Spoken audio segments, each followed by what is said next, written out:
Is learning regular flips just not cutting it for you? You already know your back flip, you already know your front flip, it's not cool enough. Or maybe you're going through a leg or ankle injury like I am right now and it sucks and you just need some way to practice flips without, using your hurt leg. If so, today you're in luck. I'm going to be teaching you 5 easy one-legged flips that you can learn today. To start off, we have the cheat gainer. The cheat gainer is basically a one-legged back flip where you're going over an angle. So you're going to start by learning your J step. This is kind of the simplest way to go in. Then you're going to swing your dominant leg through while throwing your arms up and looking to the side to spot your landing.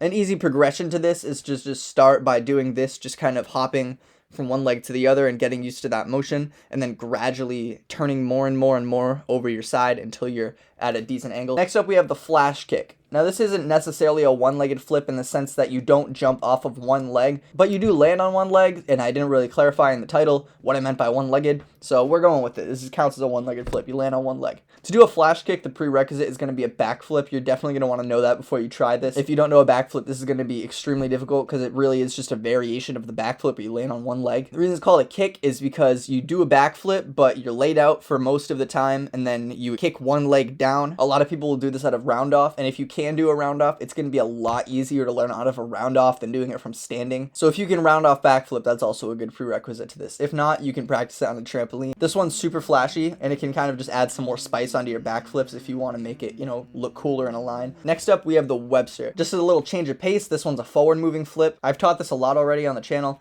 but basically the way you do a Webster is you're going to stand on your dominant leg. You're going to kick up your non-dominant leg, so your two legs make a 90-degree angle with the ground. And then you're going to swing down your non-dominant leg until it's made a complete 180. At that point, you're going to throw your arms down and tuck both of your knees together and go into the flip.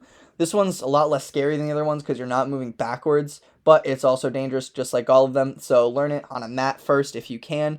If not, you can try to learn this on a trampoline. It's going to be hard because with the trampoline, you're sinking into the ground, so it's harder to kick. Next up, we have the strafe gainer. I always said the cheat gainer was a cheat because you're going over your side, you're going at an angle. That's because it's a cheat of the strafe gainer. The strafe gainer is basically a backflip, but you're going to set it up with a J step, just like you set up the cheat gainer. You're going to kick up your leg and then tuck both of your knees together and finish it just like a backflip. So if you already know how to do a backflip, then that's great. This is going to come really easy. It's just going to be all about getting used to the motion of kicking and getting into a flip off of one leg. Make sure you're using your kicking leg to give you extra height and flip. This is what it's mostly used for. Now lastly, we have the hero flip. This is basically the strafe gainer but laid out and done off of an object. Most people know it as a hero flip because Hero DW has kind of popularized it and made a whole thing out of it, and it's actually really simple to learn, and I'm about to teach it to you now. The one prerequisite to a hero flip is the back flip because it's a lot of the same kind of motion. The only difference is it's just like a strafe gainer, so you're going to be going off of one leg. But if you're going off of a high object, you're jumping off of something high, you're going to want to start letting your form slip a little bit. You're going to want to not tuck as much depending on how high you are. It's kind of a lot about getting the feel for it, and you want to practice it more. So when you're first learning the hero flip, you're going to want to flip off of a low surface and then gradually get higher and higher until you're doing it off of, 10 feet.